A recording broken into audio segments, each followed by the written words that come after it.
So friends, I am Imrano, you see, Imrano MMA, let's get started. Dillon Danis once again found himself at the center of chaos at UFC 322, and Paul Felder isn't holding back. On Michael Bisping's podcast, the two broke down the wild pre-main card brawl involving Danis and Islam Makhachev's team, where Danis caught several shots, including a big one from Magomed Zanukov. Felder blasted Danis, saying he brings all this drama on himself, especially after Danis reportedly took shots at Khabib, Makhachev, and Ali Abdelaziz, even sharing an NSFW AI clip that escalated tension. Bisping revealed he spoke with Danis right after and confirmed the American was unfiltered as ever. Meanwhile, Dana White addressed the situation post-fight, admitting he knew Danis was roaming around stirring trouble but allowed him to stay because he had a ticket, though he's now officially banned from all future UFC events. White also said he could have pressed charges but chose not to, closing the chapter on yet another Danis controversy. Dana White made it clear that while Danis technically didn't break any major rules that night, his constant instigation and history of creating chaos left the UFC with no choice but to shut the door on him permanently.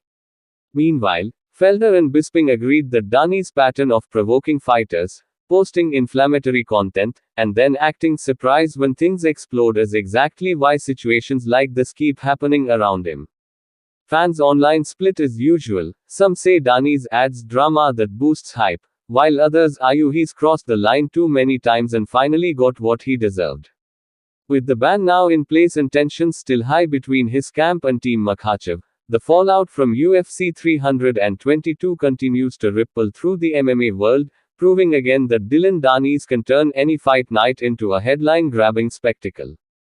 As the dust settles, analysts say the incident may push the UFC to tighten backstage security, especially when known agitators are in the building.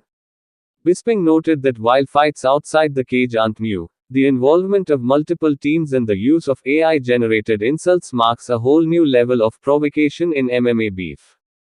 Felder added that Danis thrives on chaos but now has to live with the consequences of pushing boundaries too far, especially when it involves top champions like Makhachev. With fans still dissecting every angle of the brawl and social media flooded with reactions, UFC 322's drama has overshadowed several fights on the card, showing once again that Dillon Danis doesn't need to compete to dominate the headlines. In the aftermath, insiders say this might actually boost Danis' online persona, since every controversy he sparks seems to fuel his brand, but the trade-off is that he's burning bridges with the biggest combat sports organization in the world. Meanwhile, Team Makhachev has stayed mostly silent publicly, choosing not to escalate the feud any further, though people close to the camp say they were furious at the AI clip and considered it blatant disrespect. Bisping wrapped up the discussion by pointing out that Danis keeps mistaking attention for success, while Felder warned that constantly provoking real fighters can eventually lead to real consequences, something Danis experienced firsthand at UFC 322. Despite not throwing a punch in an official bout, Danis once again became the main event of the chaos, proving his reputation in MMA remains more tied to controversy than competition. Thanks for watching.